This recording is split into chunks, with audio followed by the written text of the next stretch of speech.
এদের সবার জন্য দুঃসময় অপেক্ষা করছে। আসসালামু আলাইকুম, ঈদ মোবারক। আজকের এই ঈদের দিনে কোনো ভিডিও করার ইচ্ছা আমার ছিল না, তবে কিছু কারণে আসতেই হলো। দেখেন, সংসদে কিছুদিন আগে অর্থমন্ত্রী আমির খসরু মাহমুদ চৌধুরী ঋণ খেলাপিদের একটা তালিকা প্রকাশ করেছিলেন। সেখানে এস আলম গ্রুপের অন্তত 3 থেকে 4টা কোম্পানির নাম ছিল। তারপরেও তারা বলছিল এস আলমের সঙ্গে নাকি বিএনপির বড়ই সুসম্পর্ক, তাদেরকে নাকি আমরা ফিরিয়ে নিয়ে আসতে যাচ্ছি বাংলাদেশে।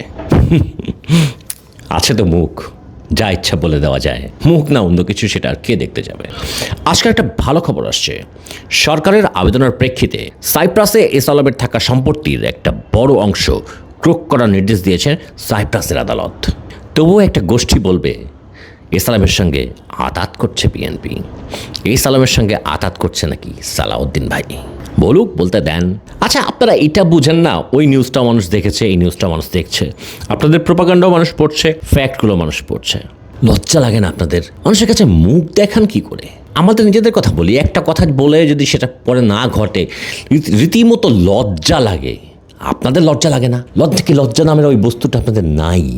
আশা করি আজকের পর থেকে এস আলম ইস্যুতে বিএনপিকে পচানো বন্ধ করবেন।